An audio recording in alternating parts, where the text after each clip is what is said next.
Michael Beale is a guy who was not ready for the Rangers job. I mean, some people did make the point at the time. I mean, he'd only had a handful of games as a manager in his own right.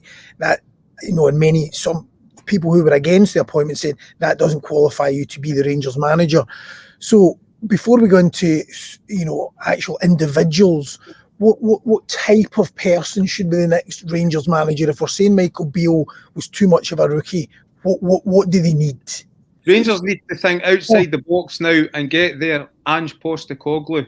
We've gone round the houses with the names that we know, predictable appointments.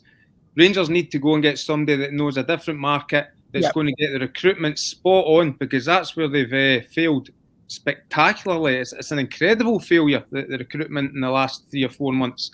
So they need to go and get somebody that can revolutionise this squad in the next window, basically, and get the ship steering back in the right direction, because right now they're absolutely sinking. And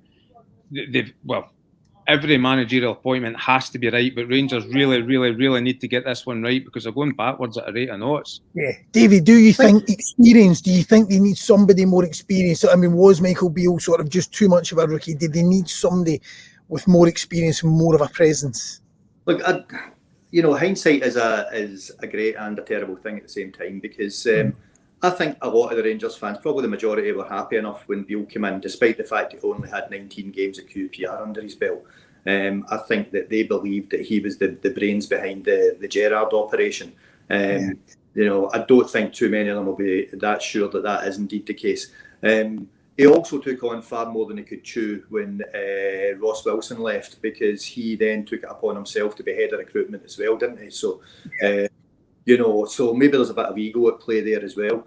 I understand what Fraser said a minute ago. However, the big problem is going to be bringing in, not so much as bringing in players, but you've got a whole pile of players there who don't seem to be good enough, who are on 3 and 4 and 5 year contracts. And they will be on very good money, because the likes of your Danilos and Dessers have not come to Ibrox for $5,000 a week. So you're absolutely up against it there. You know, actually getting rid of these players if they're deemed in the long term not to be good enough. And right now, none of them look as if they're good enough. So, you know, so a new manager coming in has got that to deal with as well. He's got a squad of players there who will be looking around and thinking, I'm not going to get paid as much going somewhere else, so why should I leave? So to go back to your original point, they need somebody that's been round the block. I'm absolutely convinced of that. Does it need to be somebody that has extensive knowledge of Scottish football? No, necessarily. I think they do have to cast their net, and I know that we'll talk about candidates. You know, Kevin Muscat's one that's getting a lot of traction just now.